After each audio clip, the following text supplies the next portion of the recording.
Bhubaneswar Kalinga stadium परिसर में gymnastic centre में उद्घाटित होईछि जातीय पुरुष जूनियर एवं सीनियर आर्टिस्टिक जिम्नास्टिक चैंपियनशिप प्रतियोगिता रे देशरू 350 जिम्नास्ट भाग नहीं 6टी event floor table horse rings parallel bar pommel horse आदि इवेंट में प्रतियोगिता होईछि टीम एवं ऑलराउंड भित्ति प्रतियोगिता होईछि प्रतियोगिता रे जो माने भल प्रदर्शन करेंगे से माने एशियन चैंपियनशिप पाई भारतीय दल में प्रतिनिधित्व करने को सुजोग पाइबे तेणु प्रति राज्यर जिम्नास्ट माने निज निजर बेस्ट देबाकू चेष्टा करुछंती आसंता 28 तारिख पर्यंत यह प्रतियोगिता चलिबो ओडिशा जिम्नास्टिक एसोसिएशन और क्रीड़ा विभाग मिलित सहयोग में चैंपियनशिप आयोजन होईछि।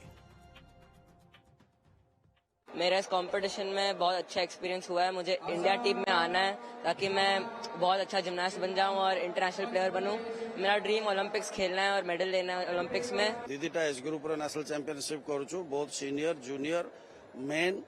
And women in both section एथिरे हमर पुओ मानकर 6टा इवेंट रहउची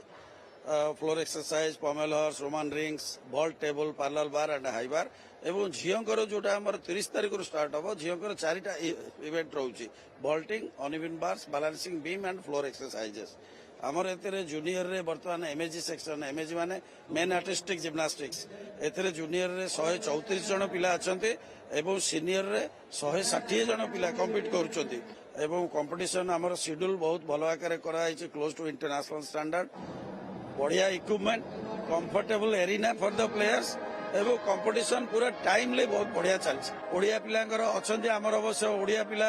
तपेश्वर ना जे कि आमर इंटरनेशनल गोटे टॉप प्लेयर से सर्विसेस रु खेलुछि किंतु आमर भल जे आम पाखे तपन महांती भी खेलुछि आम टीम रे टिके स्टैंडर्ड भी भल अछि आमे तपन टू मेडल एक्सपेक्ट करूछु जूनियर रे बीरू चंद्र राव टू मेडल एक्सपेक्ट करूछु एवं आमर सीनियर वुमेन टीम रु भी आमे मेडल एक्सपेक्ट करूछु।